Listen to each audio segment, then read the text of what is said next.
My name is Scott Kennedy, and I'm the director of the Research Center for Chinese Politics and Business at Indiana University, and I'm happy to welcome you to this three-day program, U.S.-China Business Cooperation in the 21st Century, Opportunities and Challenges for Entrepreneurs. Now, many of you may know that I'm actually, helped organize the conference, but I've been doing it from a distance. I've been living in China this year, in Beijing with my family, and when I came on Thursday to the airport to board my plane to come here, Beijing has a new airport. Any good city should have a new airport, and so I handed over my passport, and they opened up my passport, and while I was filling out paperwork, they said, "That's a lovely picture of your wife." And I thought, how does he know what my wife looks like? So, in fact, I had my wife's passport, of course, and that ensued about 45 minutes of severe panic and distress while my wife got in a cab and made it to the airport. And Beijing's traffic, Indianapolis is a little bit better on traffic. I think they need to learn from us. But we made it just in time. So that made things a lot of fun. Of course, on the other side, then I arrived in Indianapolis, and I hadn't been here in 9 months, and I was extremely confused, but also quite impressed. So congratulations, Mayor Ballard. The airport, as you all have seen, those of you who arrived, is just fantastic, and really thrilled to see it. I thought, since I'm a professor, we would begin with a quiz. And here I have for you a traditional Chinese poem, and I'd like to give you all just a minute or so to translate it, and then we will, then we'll know sort of the baseline of the knowledge here, and we'll be ready to go, and we'll know what we should focus on. All right. So especially since we have so many people from China today, that should not be a problem, right? All right. Well, any luck? Any luck? All right. Okay. Well, let me help you out here. We'll cheat a little bit. All right. So, all right. L-I-T-T-L-E.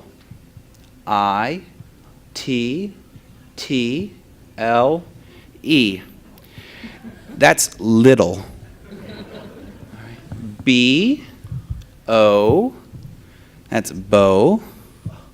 P-E-E, peep. So let me help you with the poem. You may have heard this one before. Little Bo Peep has lost her sheep and cannot tell where to find them. Let them alone, and they will come home and bring their tails behind them.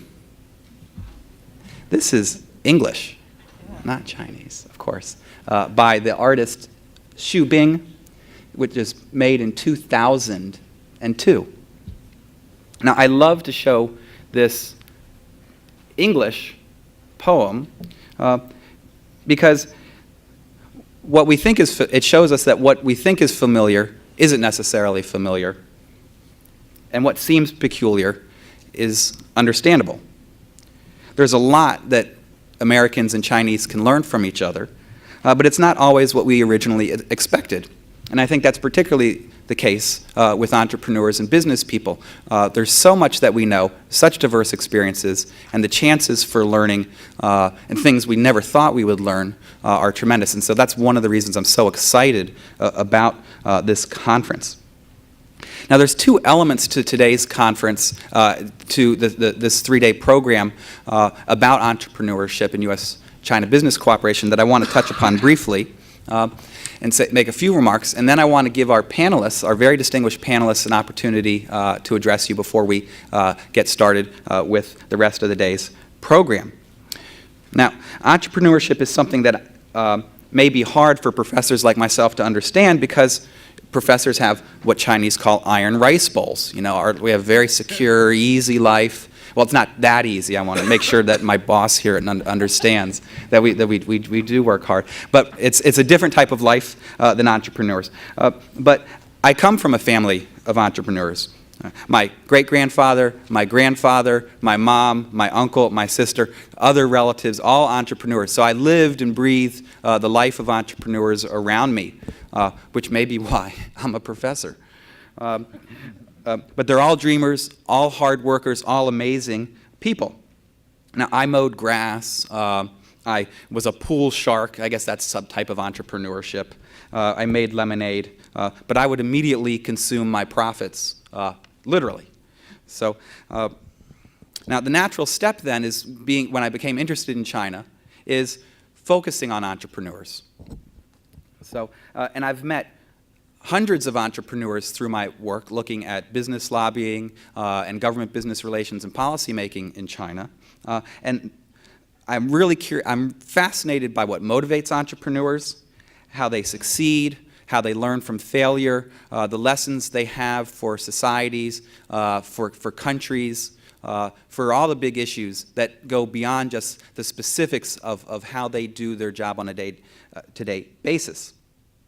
And so I saw, in some ways, the familiar in the distant when I went to China and focused on entrepreneurs.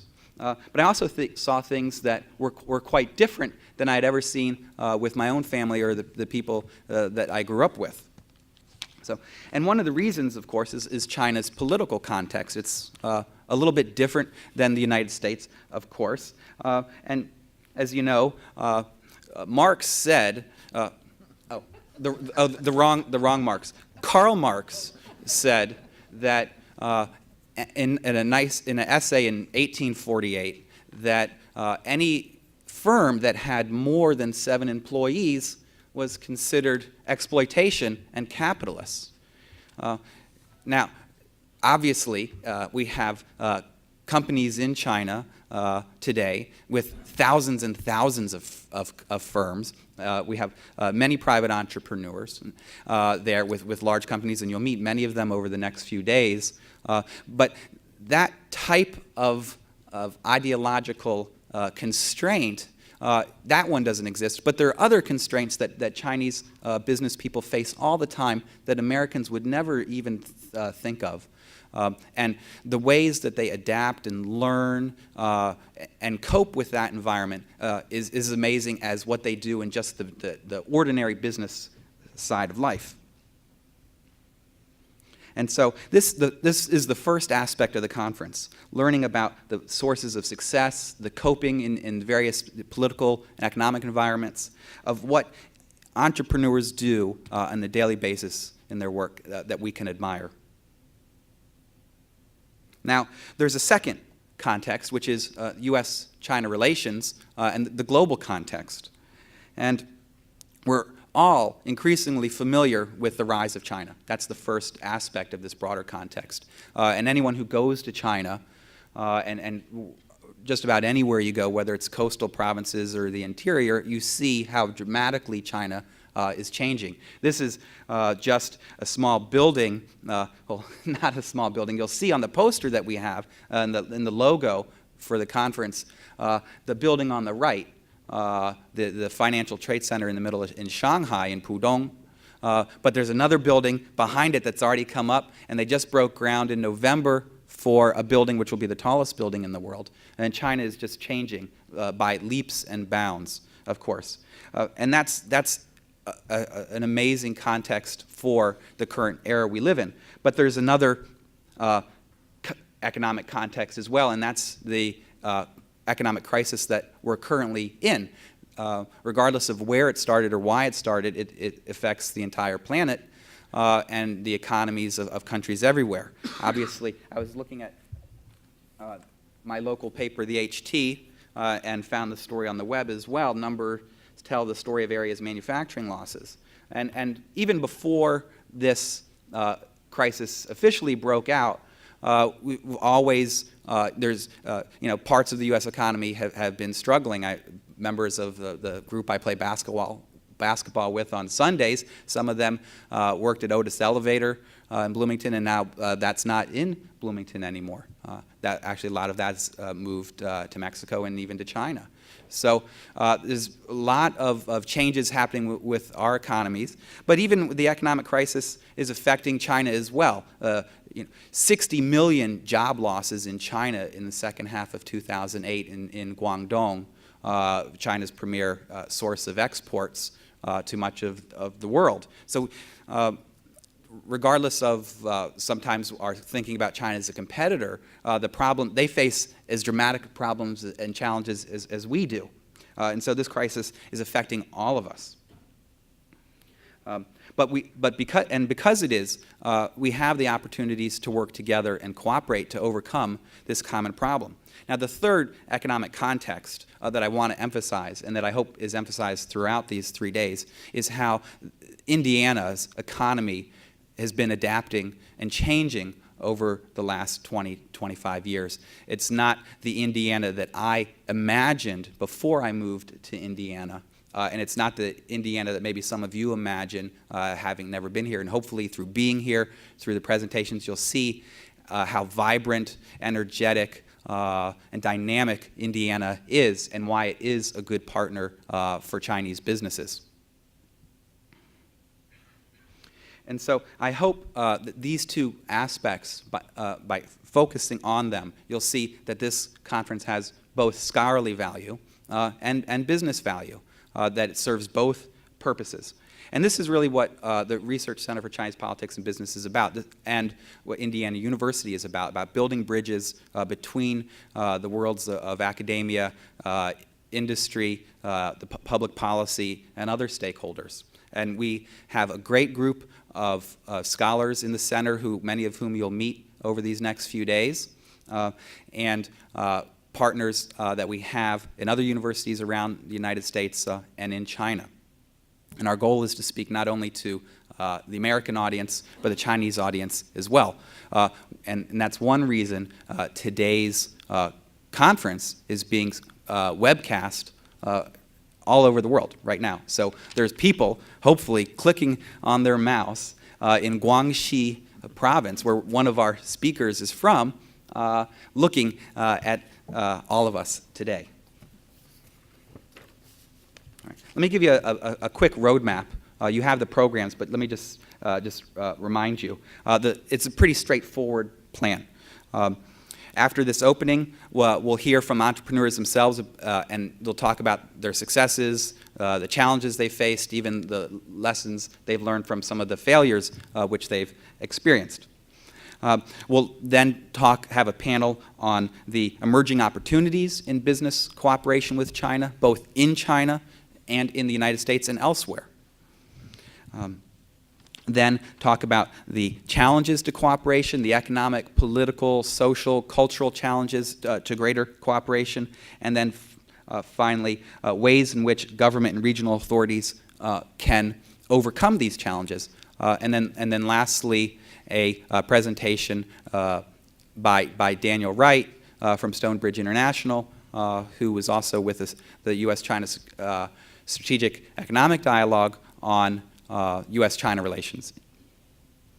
Day 2, tomorrow we move down to Bloomington and look at many of these issues in greater detail.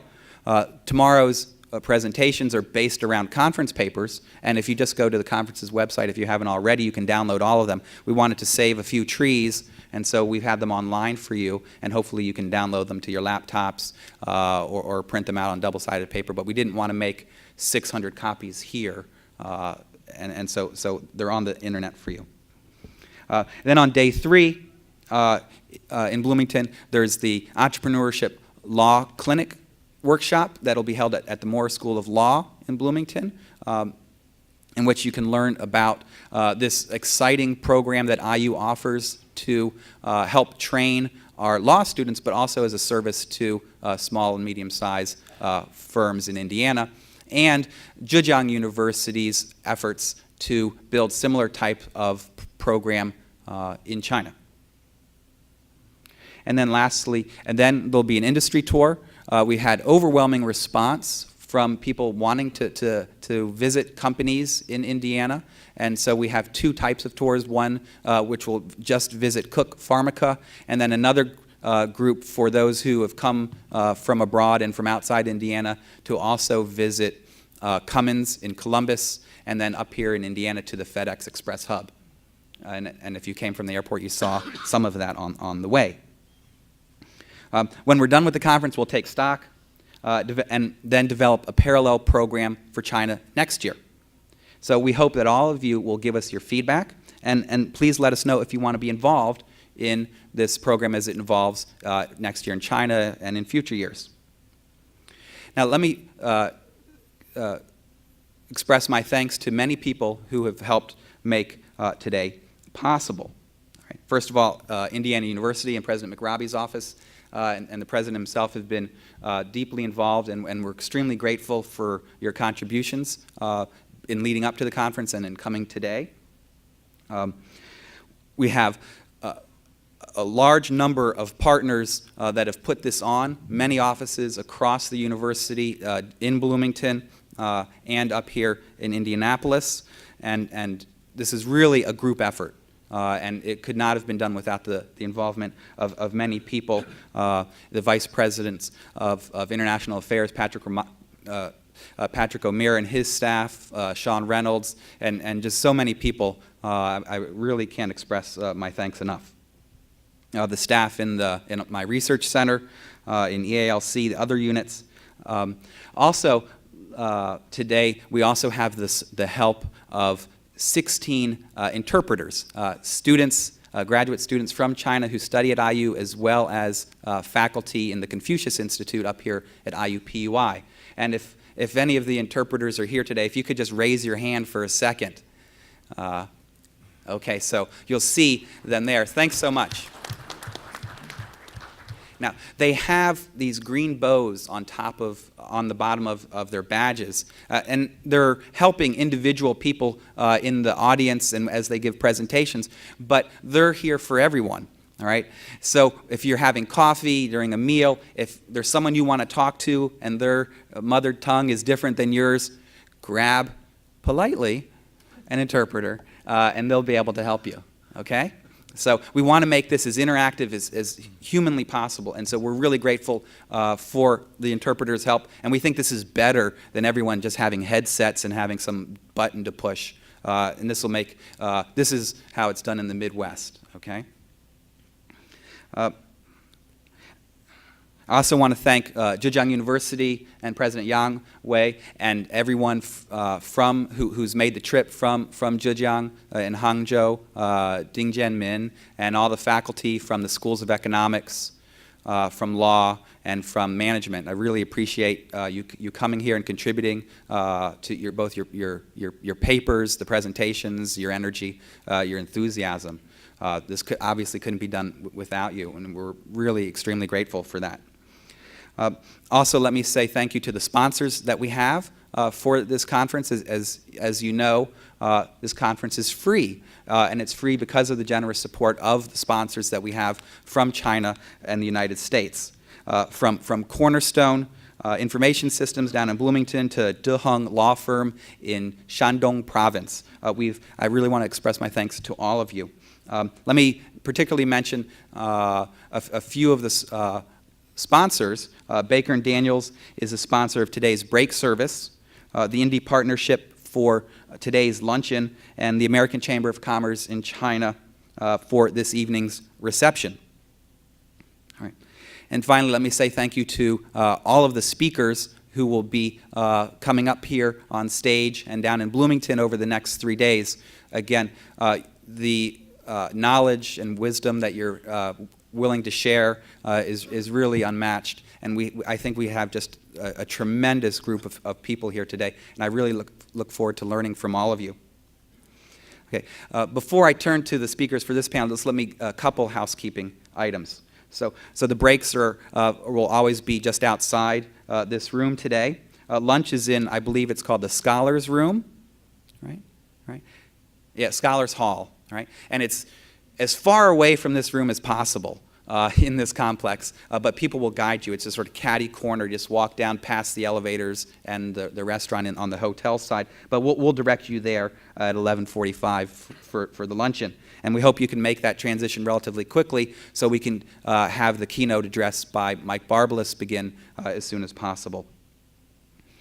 This event obviously is on the record because it's being broadcast live. And so be aware of that. And we're grateful it's being broadcast live thanks to Kelley Direct and Cyber, the Center for International Business Education and Research. So, cell phones should be off. If yours just rings, bang it with a hammer, throw it out the window, or just step outside for a minute. Usually this is something I have to mention in class in China now, not here in the United States. But anyway, just to remind you.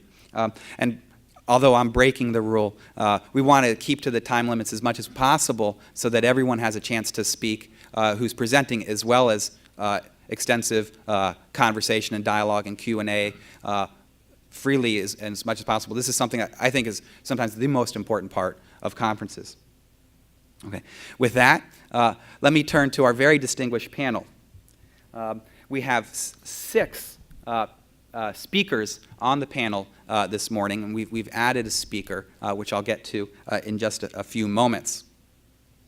But our first speaker is Michael McRobbie. He was appointed IU's 18th president in 2007, and anyone who knows him and has followed IU over the past few years is aware that he places international partnerships as one of his highest priorities. He's a native of Australia and came to IU originally from the Institute of Advanced Studies at ANU, where he was a professor of information technology and CEO of the Cooperative Research Center for Advanced Computational Systems. In that leadership position, he fostered partnerships between industry and institutions of higher education, and he continues to draw on that experience as he helps Indiana University build upon its history of international engagement and education. Ladies and gentlemen, President Michael McRobbie.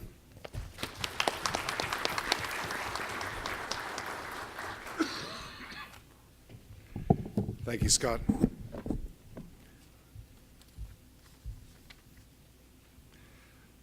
Well, on behalf of Indiana University, it is my great pleasure to formally welcome the many distinguished guests who are here today and who are participating in this very exciting conference. I'd like to add a special welcome to the Chinese Consul General in Chicago, Mr. Huang Ping, and also, although Scott has already introduced him, to Zhejiang University President Yang Wei. Welcome.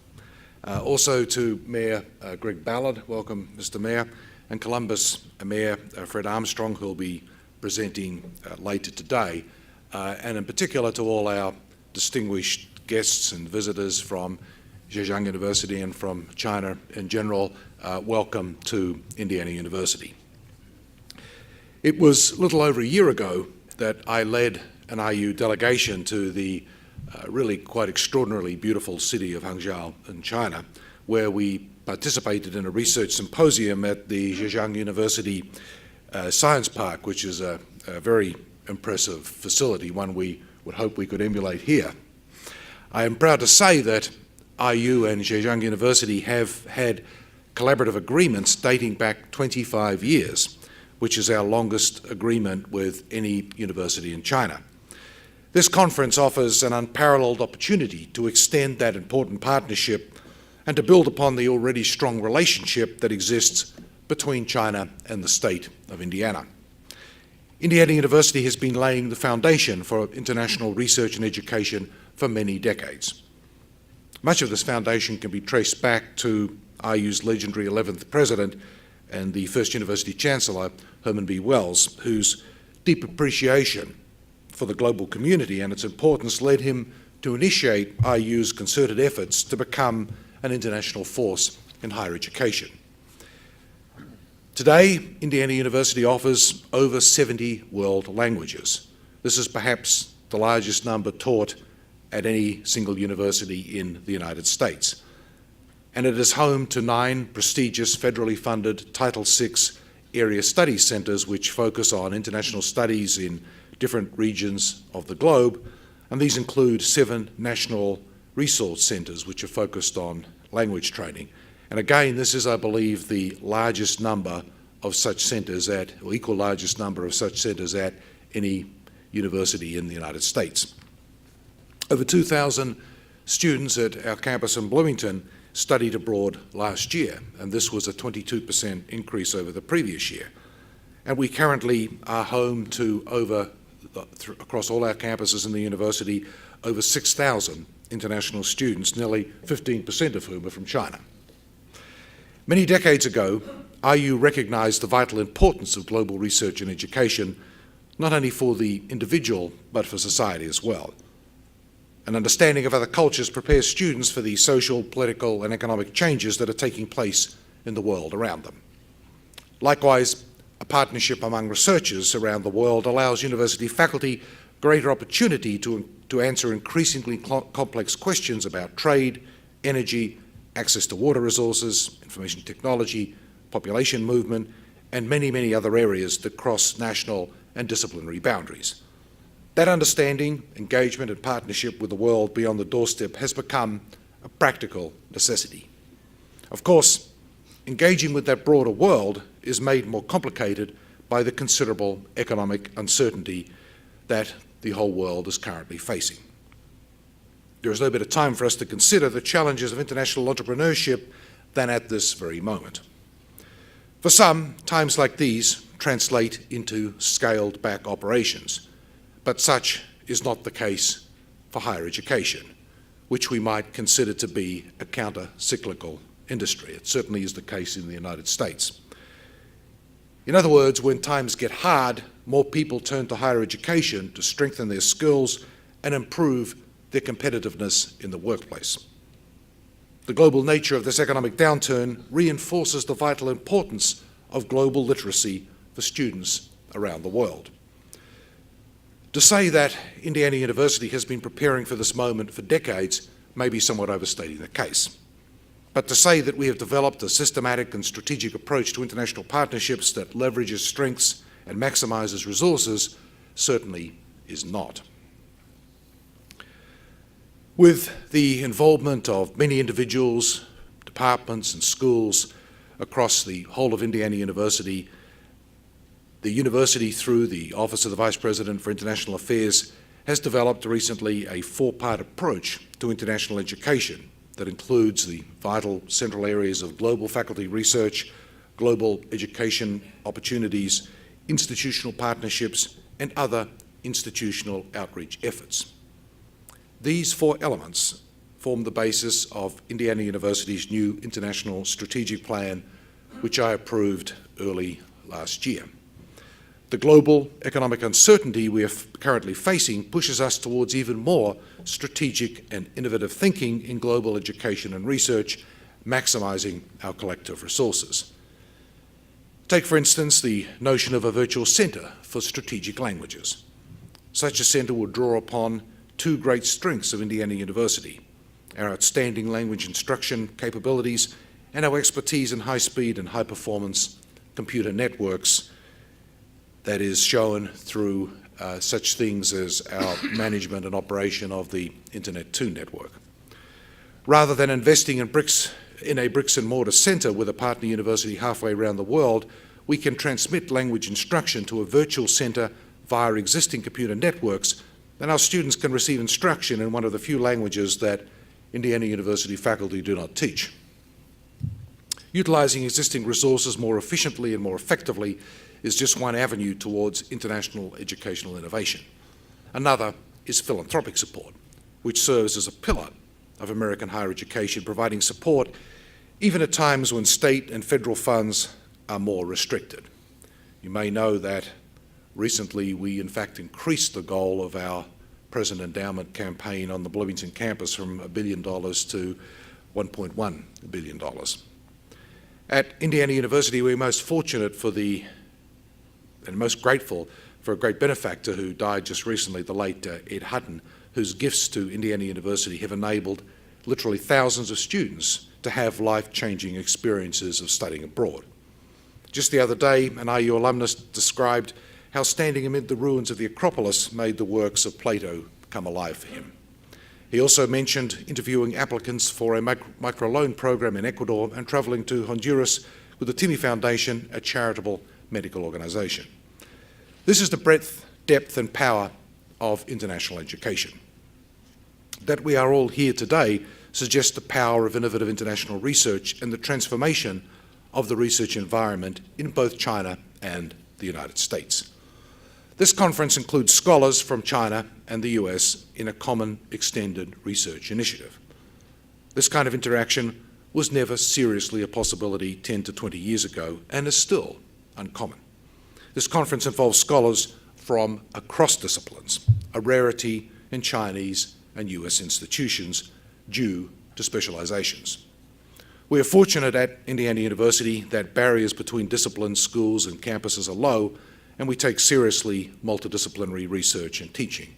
And I think the presence of so many colleagues from Zhejiang University suggests that Zhejiang University also has very low barriers between disciplines as well. Our faculty's approach towards China in particular involves the entire university and reflects a commitment to support internal cooperation across disciplines and schools. Finally, this cross-sector conference brings together distinguished scholars, industry leaders, and policymakers from both China and the US to learn interactively from one another. It promises great opportunities for further collaboration, whether we are looking at the legal and political environment surrounding international trade and investment, trade policy and innovation, or regional business models.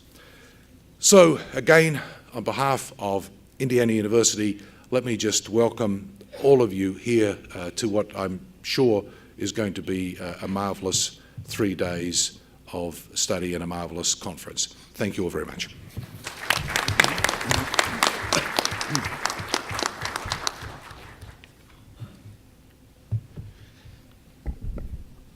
Thank you very much.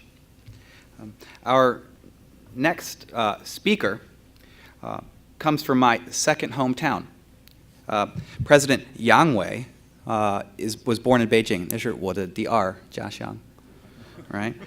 He graduated from Northwestern Technical University in 1976 and received his MS degree from Tsinghua University in April 1981 and a PhD from Brown University in 1985. He's a professor of solid mechanics. And from May 1978 to August 2004, he worked in various positions within Tsinghua University. From 2004 until 2006, he served on China's State Council, its premier executive branch of government. And in August 2006, he was appointed president of Zhejiang University.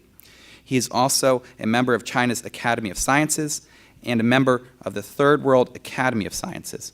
Ladies and gentlemen, President of Zhejiang University, Yang Wei.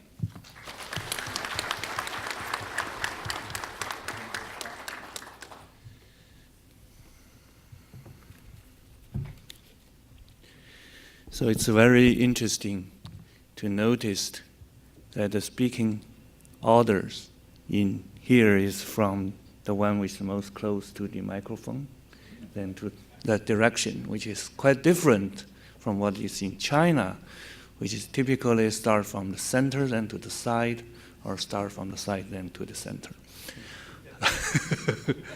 Well, thank all of you, and especially our respected colleagues, President Michael McRobbie, and the colleagues in the Indiana University to stage such a tremendous symposium, which discussing on the U.S.-China business cooperation in the 21st century. Well, and also we are. I'm very glad to see our Consul General, Mr. Huang, who is actually in his distinguished diplomatic career has spent some time in Zhejiang province as the deputy mayor of Shaoxing. The city of Shaoxing, a very cultural city, which is about less than 1 hour drive from a university.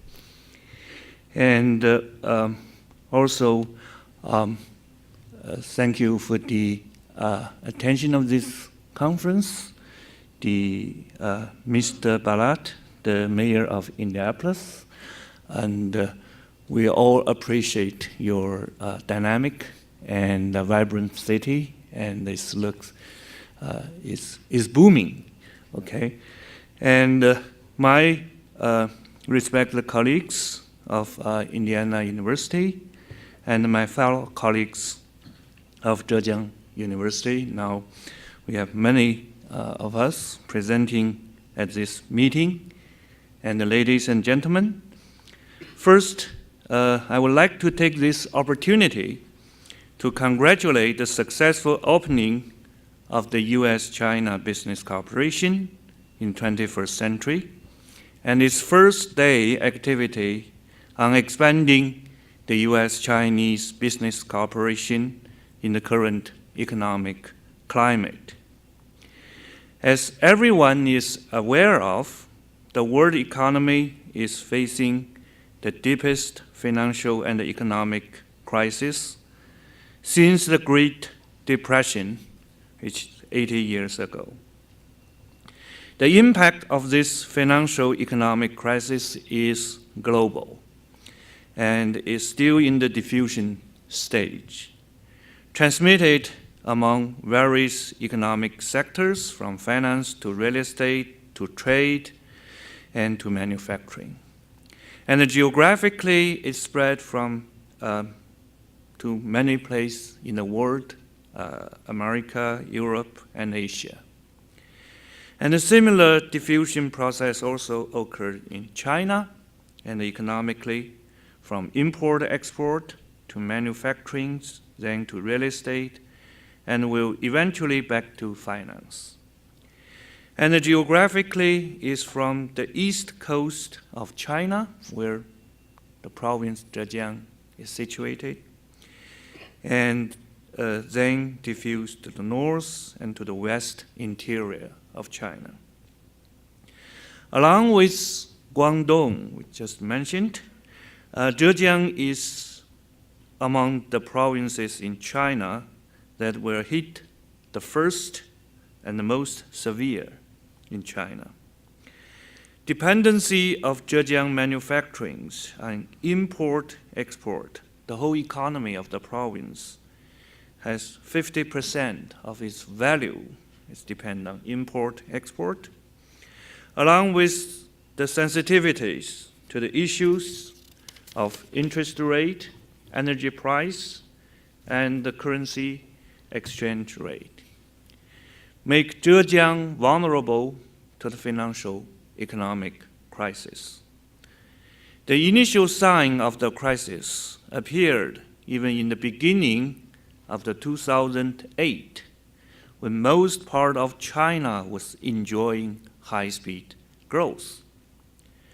Zhejiang University was also affected by this crisis.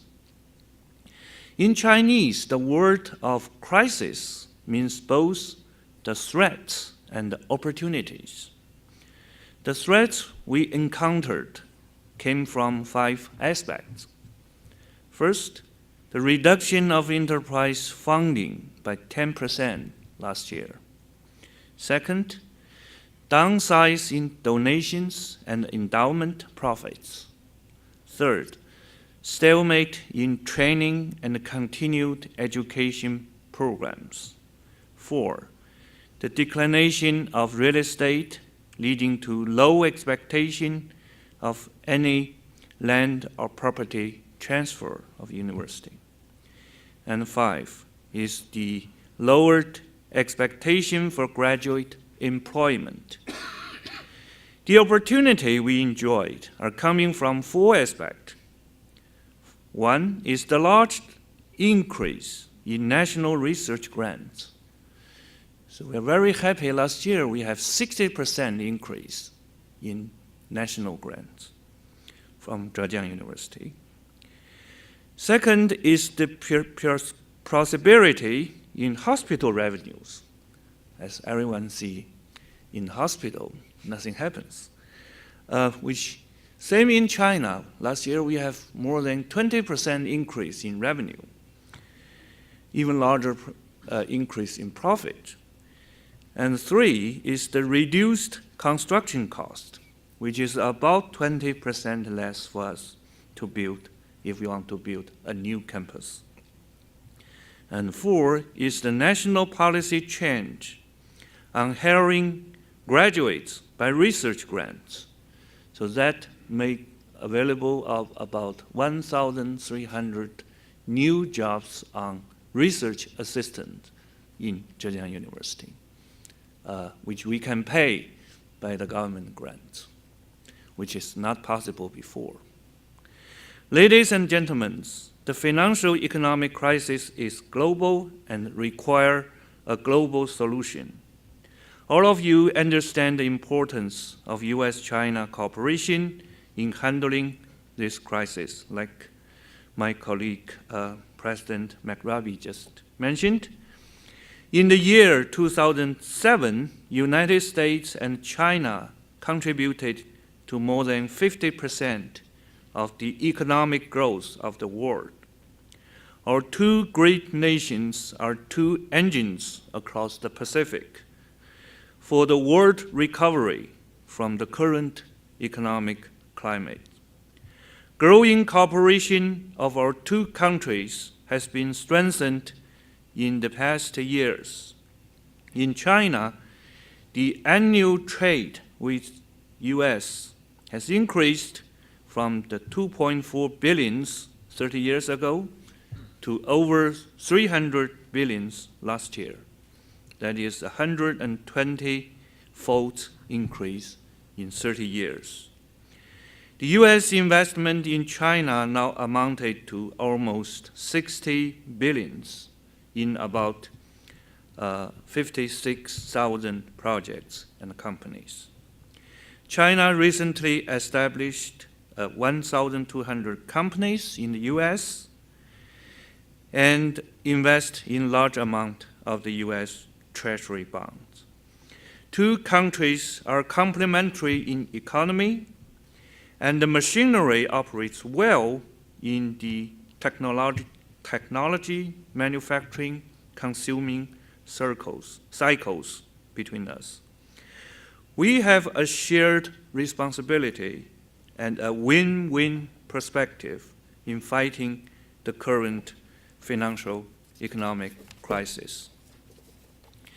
As an educator, I would like to address the role of education and research in fighting this crisis. We believe, as I just recently heard from Dr. Lu Yongxiang, the former president of Zhejiang University and the current president of the Chinese Academy of Sciences, that the origin of this crisis lies in the lack of major innovations in science and technology for the past 60 years. In spite of major breakthroughs, the science and technology evolved in faster and faster cycles, but with less and less real improvement. That situation gradually lowered the profit margin in industry and provides impetus for the venture capitals to shift from the real economy to the virtual economy. Then comes the bubble formation. Therefore, one of the leading roles that the US and Chinese universities can act is to architect new engines of economical and social growth toward the future. We should join together and cooperate to explore new frontiers of science, technology, and medicines, and to formulate new models of university education.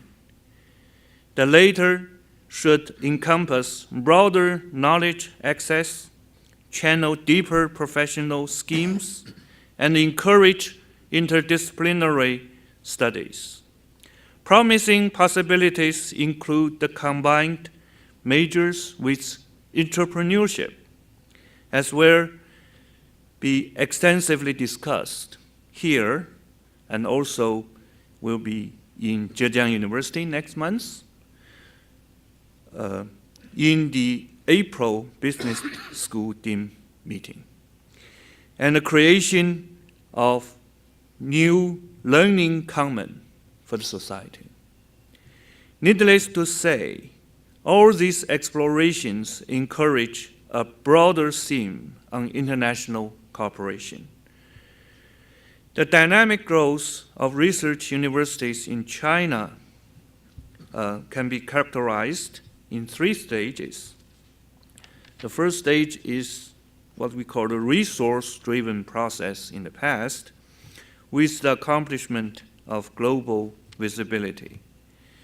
And the second is what we call the interior-driven process, which is happening in the present, with the endeavors of quality upgrade and reform in education. And the third stage will be the collaboration-driven process in the future, with the pursuit for international talents to build academic excellence. Both the current and future stages depends critically on partnership in the international community. At the end of this speech, I would like to express my sincere hope for all of us to thrive from this financial and economic crisis. We start to see traces of evidence that Zhejiang may reach the bottom and start to recover in the mid-2009. And I wish the blessings for a bright perspective for all of you. It is also the wishes of 100,000 people studying and working at Zhejiang University for a better, stronger, and more concrete collaboration between Indiana University and Zhejiang University. Thank you very much.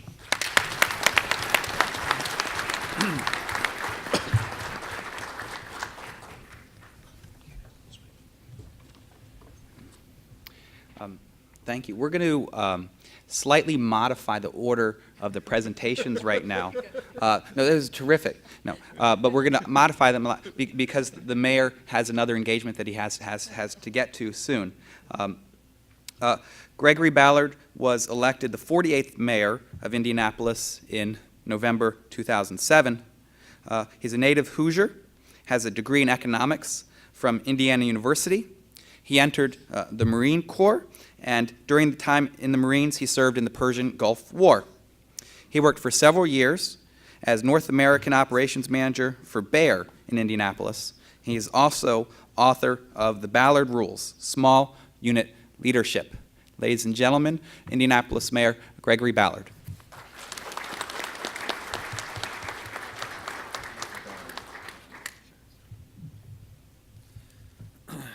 Good morning, everyone. Dr. McRobbie, good to see you again. I'll be down in your place this evening, as you may know. They want me to talk about my times at IU, and I'm not sure that's a good thing to be talking about. It was a lot of fun. President Yang Wai, thank you today. Consul General, good to see you. Distinguished guests. I appreciate everybody coming this morning to the campus. We are very fortunate to have IUPUI here in the heart of our city. It's a leading university along with Indiana University in Bloomington, which I know very, very well. Both of those institutions share my strong belief that the economic future of Indianapolis, and indeed Indiana also, must involve all of these expanded international relationships. I don't believe that Indianapolis will be competitive as a city in the next 30, 40, or 50 years unless we work to attract more international business, to interact more substantially with the global community. Under my administration, we are actively pursuing stronger international relationships through direct dialogue with leaders and countries throughout the world. Our International and Cultural Affairs Office, under the direction of Carolyn McKee-Smith, who's here in the front row, is leading international economic development missions with 2 primary goals. First, we want to demonstrate the resolve of Indianapolis to all the government leaders around the world about how strong we feel about this. And secondly, we need to understand firsthand the challenges that these other nations, these businesses in other nations are feeling, the challenges that they have in reaching the American marketplace. And so that's why we're making these trips. And with every conversation, we find new ways that Indianapolis can create opportunities by offering a broad set of solutions for these businesses. We offer a skilled workforce that is trained in great universities. We can offer advanced technical research capabilities through these universities and also through private companies. We have access to financial markets through a network of institutions. We have dramatic transportation and logistics solutions by our advanced ground, rail, and air capabilities right here in the crossroads of America in Indianapolis. And another way that we are redefining how Indianapolis is perceived is by reinvigorating our sister city program. We have what I would call a small sister city program that needs to be robustly. We need to increase it more robustly. You may know that sister cities are broad-based, officially recognized long-term relationships with cities and communities from around the world in different nations, obviously. These partnerships, when they're strategically cultivated, have been proven to produce tremendous international results for both cities. And these can include business development, it can include professional, educational advancement, and it certainly includes cultural exchange as well. And we had our first economic mission last November, and we traveled to Hangzhou. How coincidental, all right? In Zhejiang province, and through that exchange, and we were able to stay in the famous Shangri-La Hotel over Westlake, which is unbelievably beautiful. If you haven't been there, please make an attempt to get there. And we were able to also bring back some new investment to Indianapolis, and we were able to announce the first Chinese-owned company coming to Indianapolis, which is really one of the things that we wanted to do, along with increasing our cultural exchange with China. So we were successful on our first trip, and we are going to go back to China. We're sending a delegation back to China this summer, also to further strengthen those relationships. I'm not naive, and I don't think that we are going to instantly change the perception of Indianapolis as an international business center in the Midwest. I don't think we're going to create thousands of jobs overnight. But in my opinion, Indianapolis is behind other Midwestern cities in developing these relationships, both in the number and the length of time that these opportunities have been in place. And if we don't open our doors as quickly as possible, I think we'll be regarded as late to the game, and both in our willingness to create an environment for international development opportunities, along with the cultural and academic exchanges that are possible. I really, truly believe in this. I truly believe in this. It is my personal goal to advance Indianapolis, to make Indianapolis a more international city. It's just one of those things that when we get done here with what we're trying to do, I want people to recognize Indianapolis as a place to do business throughout the world.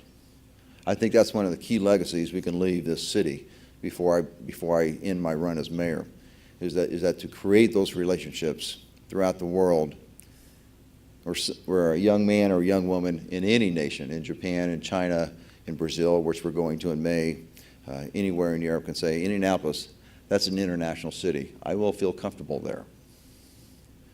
That's the perception that I want people to have of Indianapolis. And we will continue to grow in how we're doing this, in all of the exchanges, not only through the government, but also through business and through schools and through cultural institutions. And that's why we will continue down that path as best as we can. I truly believe, I'm sure some of you have read the book, The World is Flat. I'm a true believer that the world is flat and getting flatter, and that we must embrace all of the global opportunities that are presented before us. We need to create our own opportunities here in Indianapolis by reaching out, by traveling, and there was a reason we chose China first, clearly. I'm hoping that's obvious to everyone in this audience. Tremendous opportunity there, tremendous country with a historical precedence on a number of fronts. And that's why we traveled there. And we will continue to travel there. And Indianapolis, we hope to position Indianapolis around the world as a place where people say, I know about that place. that's a good place to be. That's a good place to do business. That's how we want to position Indianapolis. You know, to paraphrase an old saying, we need to act locally by thinking globally. I think that's what we're doing here in Indianapolis, and we will continue down that march. Thank you so much for having me come in today. It means a lot to me. Thank you.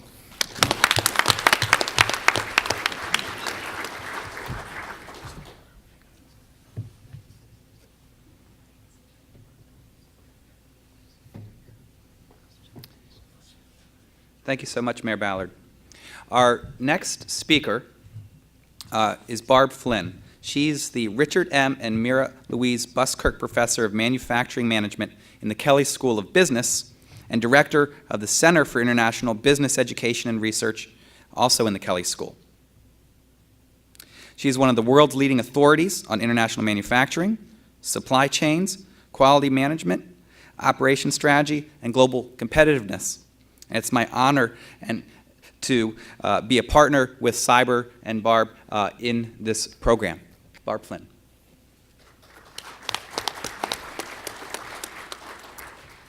Well, thank you, Scott, and welcome. Scott has asked me to talk a little bit about cyber, what it is, and some of the relationships that we have in China, with China, through cyber and the Kelley School of Business. So first of all, you may be wondering, what is cyber? It's not what it sounds like. Sounds like it would be something with computers, and it's not. Cyber stands for the Center for International Business Education and Research. Cyber is part of a network of 31 cybers across the U.S. that were created by Congress under the Omnibus Trade and Competitiveness Act of 1988. The goal of this act and of cybers in general is to increase and promote the nation's capacity for international understanding and competitiveness, and were administered by the U.S. Department of Education. So we are a Title VI center. President McRobbie talked about the 9 Title VI centers that we have at Indiana University, and we're very proud to be part of this set of Title VI centers. As he mentioned, most of them have a regional focus. They're within language departments and focus on particular regions of the world. So for example, we work a lot with the East Asian Studies Center, which is a Title VI center which focuses on Eastern Asia. Cybers are a little bit different because we don't focus on a particular region. Instead, we focus on business, but global business, and both education and research and outreach to the business community as well. So there are 31 cybers around the country, and we serve as national resource centers. And of course, we're right there in Bloomington. You can see we've got one up the road at Purdue University, University of Illinois, University of Wisconsin, Michigan and Michigan State, and Ohio State University. Those are our closest neighbor cybers, but you can see we have cybers all over the country, including one that I'd like to visit, which is in Hawaii. We haven't had the opportunity to have a joint meeting there yet, but I think that would be a lot of fun. Different cybers have different focuses. So for example, the cyber in Hawaii focuses a lot on Asia because they're very close to Asia. The cyber at University of Kansas focuses a lot on trade between Mexico and Canada and the trade corridor that runs through the middle of the United States. So each cyber has its own unique focus, and then we have some joint themes that we work on together as well. So there's strength in our network of cybers, and we accomplish a lot individually as well. So what do cybers do? Number of different things that we've been asked to do. One is to help internationalize the business curriculum at our own universities, and also to serve as a resource center for other universities to help them internationalize their business curriculum. That is done both through traditional teaching of international business, but also through helping faculty who don't consider themselves to be international business faculty to internationalize what they're doing in their own areas, in accounting and marketing and management and all the other things that are taught in business schools. So we serve as a resource and try to provide some incentives to faculty to become more global in their perspectives. We also create faculty development and enrichment programs. We do a lot with lunches for our faculty. We are starting next year, about this time next year, we're going to take a group of faculty to China. This will be the first time we've done this, so we're very excited about this. And we are targeting faculty, business school faculty who have never been out of the U.S. before, or at least have never done much significant international business travel. We want to really change the way they look at the world so that they come back and see the world differently and bring that perspective into their classes and influence their students. So we're very excited about this. We also have been charged with collaborating with foreign language departments to develop business language initiatives. President McRobbie talked about the wonderful language resources that we have at Indiana University. We're second to none in the U.S. as far as our language capabilities, yet business and language, or business students and language, I guess, are two terms that we don't always use together. A lot of business students have this fear of language in the U.S. So we're trying to do a lot to encourage the development of language capabilities among business students, and also to develop business acumen among language students. So kind of moving in both directions. And I'll tell you a little bit about what we're doing in that regard in a moment. We've also been charged with providing support to small and medium-sized businesses in our region that are seeking to develop overseas markets. We fund research projects, events, and publications of strategic national interest, primarily for our faculty at Indiana University. But because we're a national resource center, we do also do some funding of faculty in other universities. And then finally, we work collaboratively with other cybers and other Title VI centers. And that's where the power of the cyber network and the Title VI network really comes through. It allows us to do some very interesting things to leverage our strengths and work cooperatively with other centers. I'd like to give you a few examples of things that we've helped to sponsor. We do lots and lots of things, but I've just picked a few that really focus on China. One is that we have an emerging economies course in the business school. This is an undergraduate course. A lot of the students who take this are sophomores, so they're maybe 19 years old. They're young. They haven't even studied a lot of business yet. And they take a class called Emerging Economies. They spend about 6 weeks in a large group learning about the general characteristics of emerging economies. And then during their spring break, 20 of them this year went to China, 20 went to Croatia, 20 went to Ghana, and 20 went to South Korea, which is a really neat experience for them.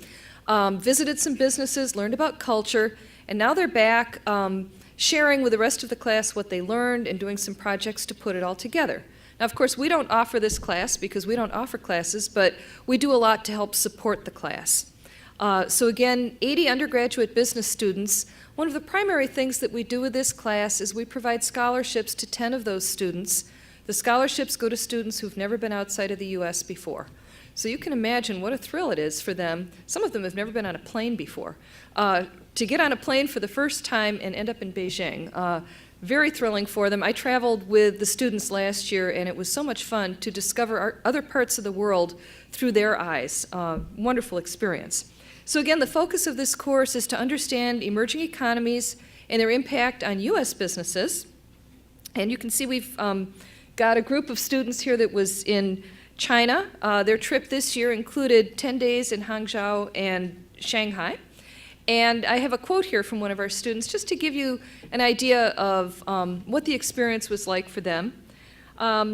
This is in a diary that they kept. And he says, Tuesday was our final full day in Hangzhou, and we again met with our friends from Zhejiang University. Each of the trips involves getting the students together with students from a local university. And frankly, this is the best part of the trip for them. They become friends, they keep up in MySpace, and suddenly they have friends around the world, which is very, very neat for them.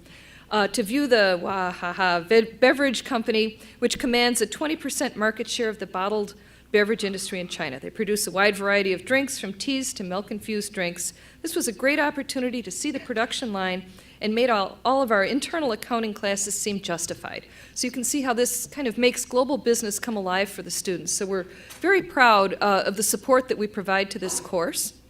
We also do a lot with business language. We're starting to do a lot more, drawing on the capabilities of our wonderful university. First of all, in the Emerging Markets course, we've incorporated some language instruction. This wasn't a part of the course until this year, but through cyber, we can provide funding to hire language instructors. excuse me, so the students who went to China had a brief introduction to Mandarin, and we also had a Croatian instructor, a Korean instructor, and then for Ghana it was kind of an issue because the national language of Ghana is actually English. But because we have such great resources at Indiana University, we discovered we have faculty who teach Twi and Aka, which are two tribal languages. So our students studied Twi and apparently had a great time learning some Twi. The week before the trips, we hosted a dinner where we had food from each of the 4 countries for the students who were going on the trip, and they stood around practicing their language and arguing over the names of different food. Wonderful experience for them and fun for them to get together. Because they're sophomores, what we're trying to do is entice them to study more language. So we're hoping that some of them will continue and actually enroll in some serious Chinese classes and Korean and some of the other languages to become more global business citizens. We're also partnering to develop advanced business language courses in 5 key languages, including Chinese.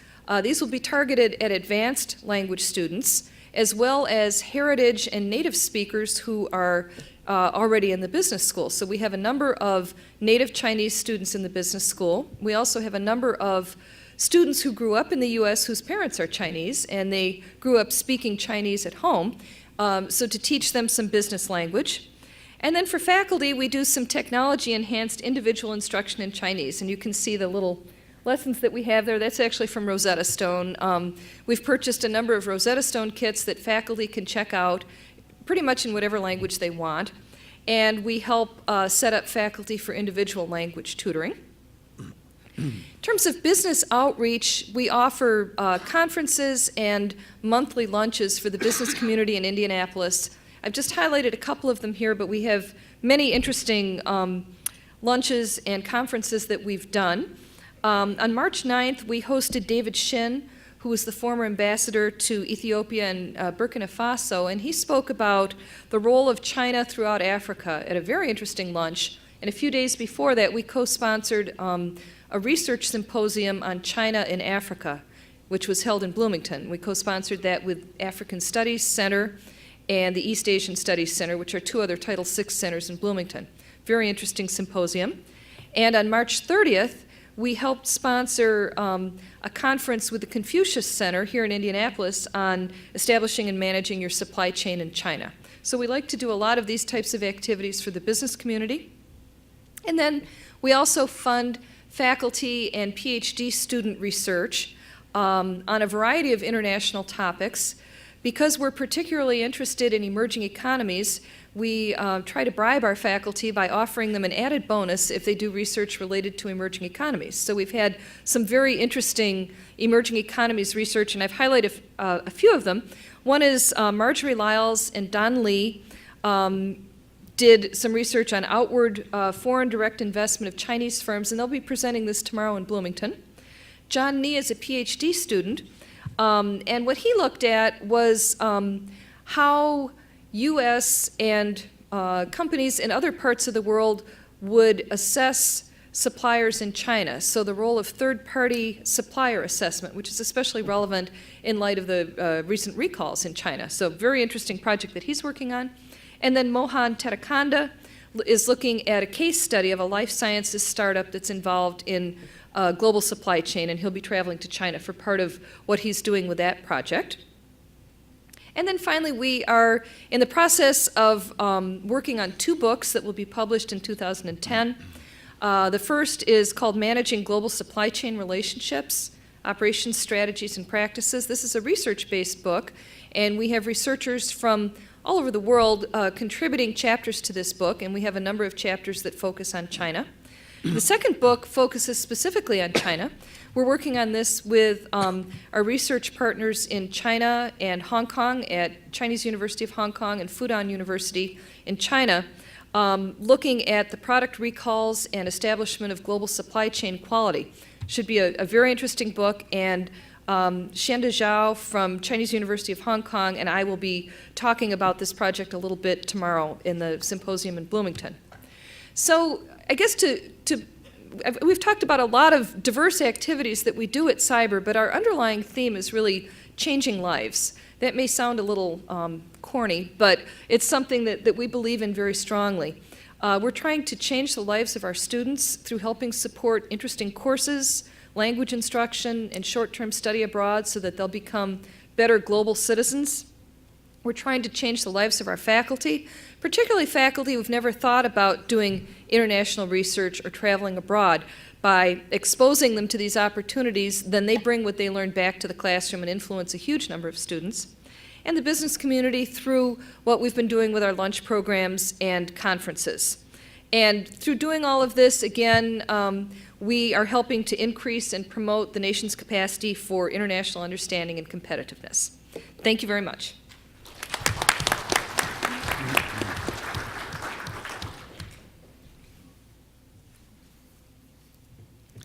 Thanks so much, Barb. Our next speaker is Matt Orrego, who's the founder, president, and CEO of Cornerstone Information Systems based in Bloomington. He's a graduate of the Kelley School of Business, and in 1992, he and D.G. Elmore Jr. entered into a partnership to form Cornerstone. Today, Mr. Orrego is recognized as a pioneer in the development of mid-office platforms for the travel marketplace. He's going to be speaking later and tomorrow, so I don't want to tell you about all of his different business ventures that he's involved in. I'll let him do that for himself. But his company is called Cornerstone, and he is a cornerstone of this conference and the initiative of which it's a part. And we met last summer to talk about this initiative, and we're really so grateful for the partnership that we formed together. And ladies and gentlemen, Matt Orrego.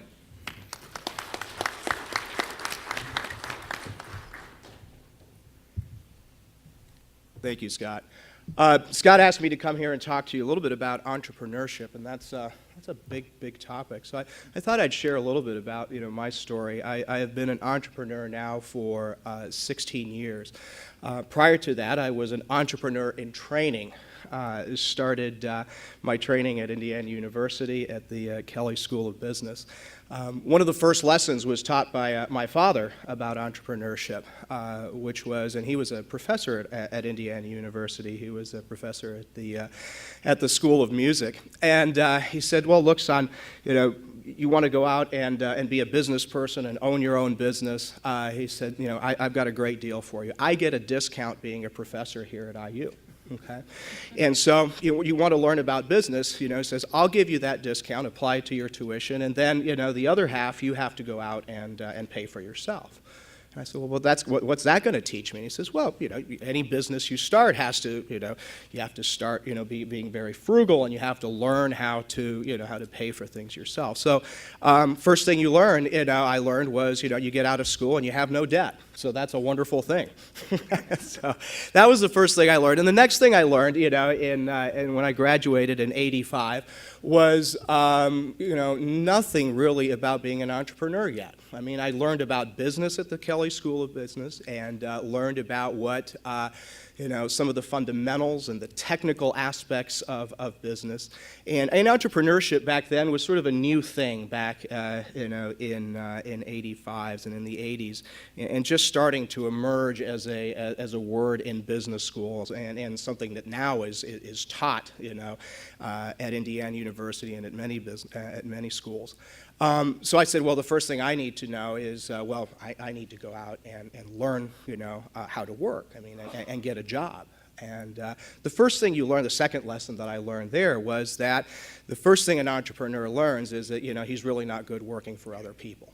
Okay, and so then I became an entrepreneur because I had to go out and start my own business. And that happened, as Scott said, in 1992, where I met a fellow entrepreneur and learned that to be able to define your own way and to do things your own way and to define your own time and how you spend your time are really the foundations of entrepreneurship and business and starting your own business. So a little fast forward to where we are today. Cornerstone Information Systems started as a software company focused primarily on the travel industry and tourism industry. And today, we've grown from myself all the way to almost 80 people today. So I agree a little bit with Karl Marx that, now with 80 people, I do feel a little bit exploited sometimes. So I don't think that's quite what he meant. But the idea, though, that we had was to provide efficiencies to an industry that was very much oriented towards, towards labor. And how could we, as a company, provide processing of transactions in the travel industry in a more efficient manner, and that's what we essentially do. And not to get into the gritty details of it, but we help companies on a worldwide and global basis process their transactions in what's called fulfillment in the travel industry. All of that stuff that takes place behind the scenes, all of those things like the delivery of your itinerary, the processing of payment systems and processes within the travel industry. That's what Cornerstone does. And along the way, I've had the opportunity to invest in other businesses and become involved with other entrepreneurs. But one of the things that happens when you become a global company is that you run into China, okay? And you see China as an incredible opportunity, for business. And I've traveled now to China 3 times. Going back here in June, and you learn quickly that there's a lot of familiar things, as you learn when you go all over the world, but you learn that there's a lot of familiar things, but there's a lot of differences, okay? And so I'm in the process of learning, what those differences are. And so when the opportunity came to work with this program and to sponsor this program, I felt that this was a continuation of my studies, a continuation of how is Cornerstone going to work in China, and so I told Scott, well, I'm very outcome based. Okay, I like to invest in projects that have a defined outcome, and so this is a defined outcome today.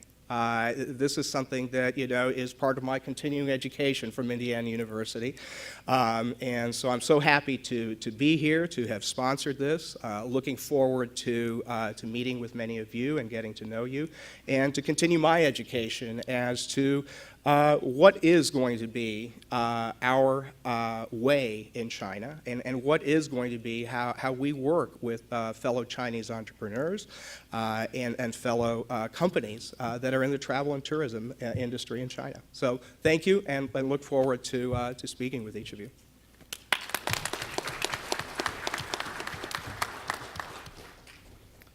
Thank you so much. The final panelist for this morning's initial session was just added yesterday. We're so grateful to have with us the Honorable Huang Ping, who is the Consul General of the People's Republic of China in Chicago. He's served in that position since 2007. Prior to that, he served for 3 years as the Deputy Director General of the Consular Department of the Ministry of Foreign Affairs. And as was already noted by President Yang, he served as the mayor of Shaoxing in Zhejiang province from 2002 to 2004. We have another vice mayor, Ryan Ho, who will also be speaking at the conference during the next few days. And it just so happens that your biographies are right next to each other in on the website. So that wasn't planned. In any case, we're very delighted to have you here, and we look forward to your remarks. Ladies and gentlemen, Huang Ping. Thank you.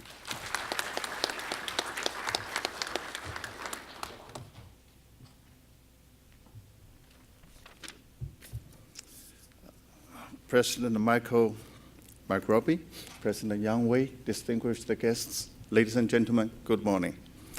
I'm very delighted to join you in making of this conference today.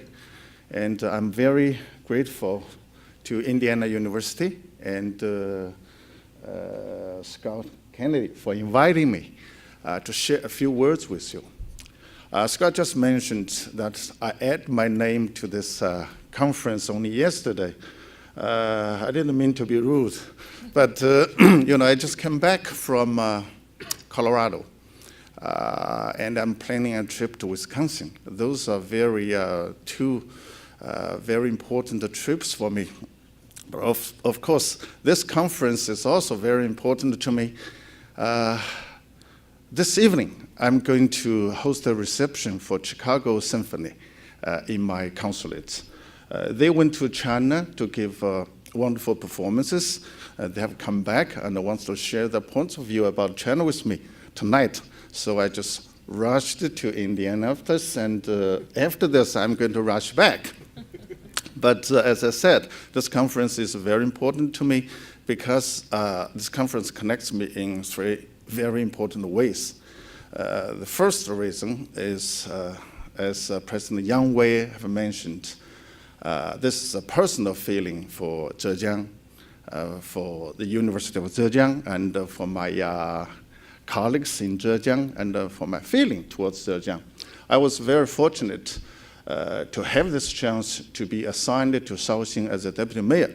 That was a training program for the government officials who work in central government majorly. So I was one of them, the lucky one to be sent to Shaoxing. Shaoxing, as many of you perhaps already know, is a very historic and very rich in culture city. It has a history of more than 2,500 years of history. This city, Shaoxing, is one of the 6 cities which has never been destroyed as a city in history. So lots of famous people came from Shaoxing who played very important role in China's history, also in China's making of today. So I was very fortunate during my 1 year staying there. Not only I learned a lot, things about the management of the local government and what exactly the really meaning of reform and the opening to the outside world. I also made lots of very good friends. I took several trips to Zhejiang University, to your campus, but I was very humble. I didn't interrupt or call for important meeting. I know everybody, especially the president, was very busy. So this attachment I get towards Zhejiang is so deep. Wherever I stay for over a year, I treat it as my hometown. So I want to personally welcome Mr. Yang Wei and your delegation to Indiana. This is a personal feeling, number one. Number two, I'm going to talk a little bit about the sister city relationship between Zhejiang and Indiana. Mayor Ballard just talked about this. Actually, as I mentioned, I just come back from Colorado. Why I made that trip probably could mean something. A month ago, I met the governor of Hunan, who came to visit Chicago. We had a talking more than 3 hours, and he introduced me the chances existing in Hunan provinces. And he wanted very strongly and sincerely to strengthen this sister province relationship with Colorado. President Yang Wei talked about the situation, economic situation in Zhejiang. He also mentioned crisis in China means 2 things. One is a crisis, 2 is a chance. In Hunan, only 8% of the GDP came from export. So this province was not seriously affected by this economic crisis as the coastal provinces failed. Actually, they gained more from the stimulus package of central government than they lost in this crisis. So the governor of Hunan is actually seeing this economic recession as a golden chance to catch up with the province in the coastal areas. And they got very good advantages. Right now, they are combining these big 3 cities in that province together, making it a giant big city. That's Changsha, Zhuzhou, and Xiangtan. And they are going to build this into a city of, they call this two types, but it's difficult to understand. What are the two types? Number one is environment friendly. Number two is, I interpret it as a kind of energy saving. And that is one of the two testing grounds in China, so they got the special policies. That means Hunan has lots of opportunities there, but they need help from the international community. So by strengthening this relationship with Colorado, Hunan wants to set up a beachhead to America, of Hunan's beachhead in America, to further expanding their exploration to the markets of US. And in the meantime, I think the chances, opportunities existing in Hunan province also provide Colorado with a very, very good chance to stage Colorado's beachhead to explore China's markets, to further explore. So I went there with my colleagues, meeting the governor, secretary of the state, president of two universities, and the lab, the national lab on renewable energy, and also the Western Governors Association encourage everybody to concentrate all the sources to Hunan to set up this beachhead. I see many, I think every state here in the United States has a sister province in China. I saw many governors went to China year by year, but always coming back without, substance in their hands. It's always good to say Beijing and Shanghai, but I think they are too busy with the New Yorkers and probably people in Los Angeles and Paris, all those big cities. It is very practical for provinces, for states like in Indiana to fund a practical partner in China, building a kind of relationship and a foundation in China so you could use it as a beachhead to further explore the markets. Right after that, I got the good news. A trade delegation was scheduled to visit China. Originally, they were going to Beijing and Shanghai and Qingdao. Now they decided to reverse the schedule. Hunan was added to that, to their schedule. So when we are talking about this sister city or sister states or provinces relationship, I think it's time to add more substances to this relationship, to strengthen it, to fund this partner. You don't need a matchmaker as many years ago. Now you get your own partner. This is sister state or provinces relationship. Find each other a direct partner. You don't need this matchmakers in between to follow you around, taking you to China here and there, like coming back always empty-handed. So I will be very happy to see Indiana